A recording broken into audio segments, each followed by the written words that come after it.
ఇప్పుడు మనం ప్రపంచంలోనే అతి ప్రాచీనమైన దేవాలయం గురించి తెలుసుకుందాం. ఈ గుడి పూర్వం హిందూ గుడిగా ఉండేది. తరువాత బౌద్ధ గుడిగా ఎలా మారిందో తెలుసుకుందాం. ఖైమర్ సామ్రాజ్య వైభవానికి సాక్ష్యం ఈ అంకోర్ వాట్.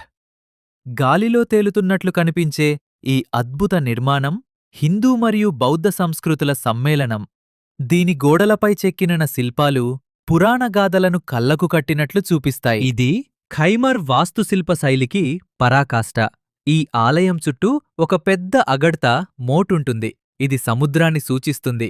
మధ్యలో ఉన్న ఎత్తైన గోపురం మేరు పర్వతాన్ని, దేవతల నివాసం సూచిస్తుంది. ఈ ఆలయాన్ని సూర్యోదయానికి అనుగుణంగా నిర్మించారు.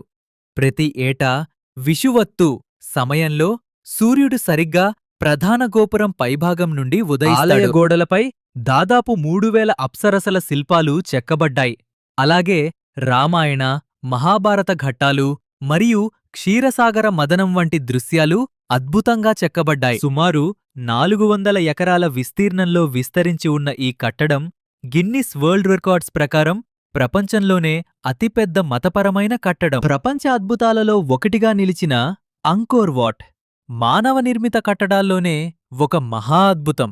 కంబోడియా దేశంలోని దట్టమైన అడవుల మధ్య వెలిసిన ఈ ఆలయం ఒకప్పుడు ఖైమర్ సామ్రాజ్యానికి గుండెకాయలా ఉండేది. సూర్యుని కిరణాలు ఈ గోపురాలను తాకినప్పుడు కలిగే దృశ్యం వర్ణనాతీతం. చరిత్రను, కళను ప్రేమించే ప్రతి ఒక్కరూ తమ జీవితంలో ఒక్కసారైనా చూడాల్సిన అద్భుత కట్టడం ఈ అంకోర్ వాట్. అంకోర్ వాట్ లోపలికి అడుగుపెట్టగానే మనల్ని మనం ఒక ప్రాచీన ప్రపంచంలో ఉన్నట్లుగా భావిస్తాం.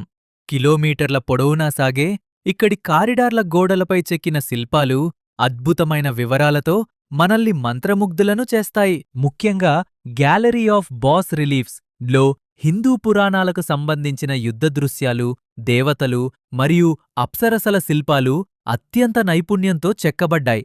కాలక్రమేణా ఈ ఆలయం బౌద్ధక్షేత్రంగా మారడంతో లోపల అనేక బుద్ధుని విగ్రహాలను కూడా మనం చూడవచ్చు. ప్రతి స్తంభం, ప్రతి పైకప్పు ఖైమర్ కళాకారుల అంకిత భావానికి నిదర్శనం.